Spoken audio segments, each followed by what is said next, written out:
جو ہے وہ 20 مہینے 18 مہینے ہو چکے ہیں میرج سرٹیفکیٹ جمع کروائے، لازمی طور پہ ان کو میلز کرنی چاہیے، فون کرنی چاہیے۔ اگر آپ وہاں پہ میٹر میں کہیں نزدیک رہتے ہیں تو آپ خود بھی سیٹا لے کے وہاں پہ جا سکتے ہیں اور اپنی فائل کے بارے میں پوچھ سکتے ہیں۔ تو یہ تمام طریقہ کار ہیں جس کی وجہ سے آپ اپنے میرج سرٹیفکیٹ کو جلدی اس کا جو ہے وہ رزلٹ لے سکتے ہیں۔ اب دوستوں بات کرتے ہیں کہ شنجن ویزوں میں ایک اہم تبدیلی کا اعلان کیا گیا ہے۔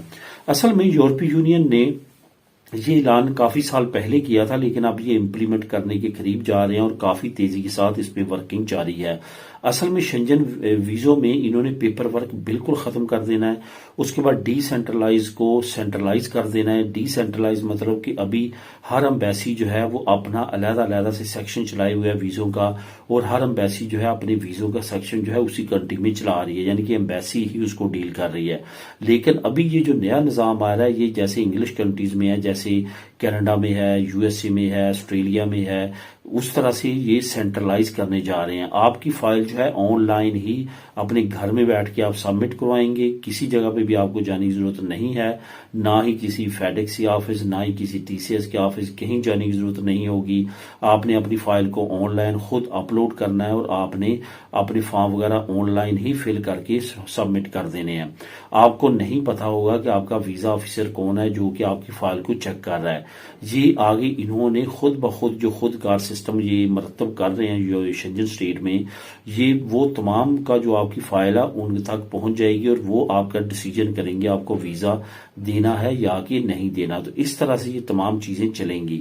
اس کی جو امپلیمنٹیشن ہے وہ 2027 کی اناؤنسمنٹ کر دی گئی ہے۔ 2027 میں یہ سینٹرلائز سسٹم جو ہے یہ ایکٹیو ہو جائے گا۔ اس کے بعد آپ کو کسی بھی طرح کا کوئی بھی ویزا اگر اپلائی کرنا ہے شنجن اسٹیٹس کا، جیسے اب فیملی ویزا اسپین کا اپلائی کیا جا رہا ہے، اس کی بالکل بھی ٹی سی ایس کے ذریعے یا اس طرح ضرورت نہیں ہوگی۔ یہ کوریئر جو سروسز ہیں یہ بالکل بیچ میں سے نکل جائیں گی۔ آپ نے تمام چیزیں اپنی تمام جو کاروائی ہے وہ آن لائن کرنی ہے۔ آپ نے ایک ویب سائٹ ہوگی وہاں پہ اپنا اکاؤنٹ بنانا ہے اور وہاں پہ ہی آپ نے اپنے ویزے کو اپلائی کرنا ہوگا اور وہیں پہ تمام چیزیں آپ کو ملیں گی۔ اب دوستوں بات کرتے ہیں اسپین اور یورپ میں اللیگل امیگرینٹس کا مستقبل کیا ہے۔ یہاں پہ میں کئی بار پہلے بھی بات کر چکا ہوں کہ جو لوگ اس وقت اسپین میں ہیں اور وہ اللیگل ہیں اور ان کا ٹائم تقریباً پورا ہو چکا ہے، کوشش کریں کہ اس دور حکومت میں لازمی طور پہ اپنے آپ کو لیگل کریں، اپنا لیگل سٹیٹس لیں۔ جن لوگوں کی نیشنلٹی کا ٹائم پورا ہو چکا ہے لازمی طور پہ وہ نیشنلٹیز لیں، نیشنلٹی اپلائی کریں، کیونکہ اس میں کوئی شک و شبے کی بات نہیں ہے کہ آنے والا جو دور ہے وہ رائٹ ونگز پارٹی لے سکتی ہیں، وہ مل کے یہاں پہ حکومت بنا سکتی ہیں۔ پرتگال کی آج سے چند مہینے پہلے، میکسیمم 1 سال پہلے ایگزامپل دی جاتی تھی کہ وہ کس طرح سے امیگرینٹس کو فیسیلیٹیٹ کر رہا ہے جلدی نیشنلٹی دینے میں، جلدی پیپر دینے میں، جلدی ورک پرمٹ دینے میں، ساری چیزوں میں۔ ابھی اس وقت موجودہ سچویشن یہ ہے کہ پولیس جگہ جگہ وہاں پہ چھاپے مار رہی ہے، ڈاکومنٹ چیک کر رہی ہے، جن کے پاس نہیں ہوتے ان کو پکڑ رہی ہے، ڈپورٹ کیا جا رہا ہے، ان کو جیلوں میں پھینکا جا رہا ہے۔ تو اس طرح کی سچویشن ہے، امیگریشن بالکل بند کر دی گئی ہے۔ نئے لوگوں کو، آنے والوں کو بالکل بھی وہاں پہ ریزیڈنٹ کارڈ اب نہیں دیے جا رہے، نیشنلٹی بھی پہلے سے ٹف کر دی گئی ہے۔ تو یہ سچویشن اٹلی میں بھی ہے، اسپین میں ابھی تک نہیں ہے کیونکہ پسوئی کی حکومت ہے۔ یہ حکومت کے بعد یہاں پہ بھی اس طرح کے حالات ہو سکتے ہیں۔ باقی یورپ اور شنجن اسٹیٹ میں بھی حالات ذرا مختلف نہیں ہیں۔ وہاں پہ بھی آسٹریا میں رائٹ ونگ پارٹی آ چکی ہے، ہالینڈ میں رائٹ ونگ پارٹی آ چکی ہے، جرمنی میں بھی ریسنٹلی جو الیکشن میں رائٹ ونگ پارٹی آ گئی ہے، فرانس میں بھی کافی زیادہ جو ہے وہ اس طرف سچویشن جا رہی ہے۔ باقی ممالک میں بھی آپ کو پتا ہے کہ پولینڈ، ہنگری، چیک ریپبلک نے آلریڈی امیگرینٹس کو لینے سے انکار کر دیا ہے، جس کی وجہ سے پیکٹ امپلیمنٹ نہیں ہو رہا۔ تو یہ تمام سچویشن اللیگل امیگرینٹس کے لیے خطرناک ہے۔ تو جو لوگ جیسے بھی ہو ممکن ہو لازمی طور پہ اپنے آپ کو لیگل کرنے کی کوشش کریں، کیونکہ آنے والا وقت یورپی یونین کا بہت اچھا نہیں ہے اللیگل امیگرینٹس کے لیے۔ اس کے بعد آپ کو پتا ہوگا ڈپورٹ کے ہب بنائے جا رہے ہیں۔ میں نے ریسنٹلی آپ لوگوں کے ساتھ وہ نیوز بھی شیئر کی تھی، اس کا لنک بھی شیئر کیا تھا اور آپ کو بتایا تھا کہ یورپی یونین کا ڈپورٹ کرنے کے بارے میں کیا پلان ہے۔ تو دوستوں اب گھر خریدنے کے بارے میں اور گھر کرائے پہ لینے کے بارے میں کافی اہم فراڈ جو ہیں وہ ایجنسی جو کر رہی ہیں لوگوں کے ساتھ وہ سامنے آ رہے ہیں۔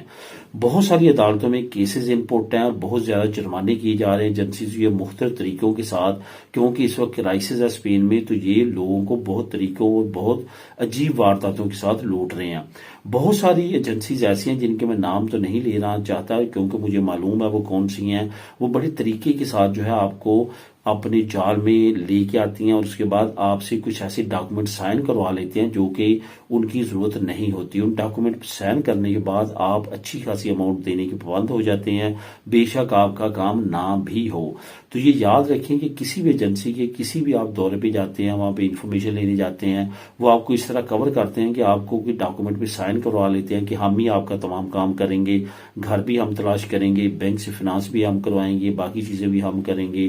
تو آپ خوشی خوشی سائن کر دیتے ہیں کہ مجھے کچھ بھی ٹینشن لینے کی ضرورت نہیں ہوگی، یہ خود ہی کریں گے، اپنا کچھ کمیشن لے لیں گے، اس سے زیادہ کیا لے سکتے ہیں. لیکن اصل میں آپ پھنس چکے ہوتے ہیں. تو اس وجہ سے کوئی بھی چیز جو ہے وہ کرنے سے پہلے اچھی طرح سے سوچیں، اپنی بینک کے ذریعے خود فنانس کروانے کی کوشش کریں. بینک رسپانسبل ہوتا ہے اور وہاں پہ آپ کو فراڈ کے 0 چانس ہوتے ہیں. تو یہی وہ باتیں ہیں جو کہ لازمی طور پہ آپ نے ذہن میں رکھنی ہے اگر آپ فیوچر میں فراڈ سے بچنا چاہتے ہیں. تو دوستو یہ تھی آج کی اہم نیوز اور انفارمیشن. میری نیکسٹ ویڈیو میں نئی اپڈیٹس کے ساتھ. اللہ حافظ.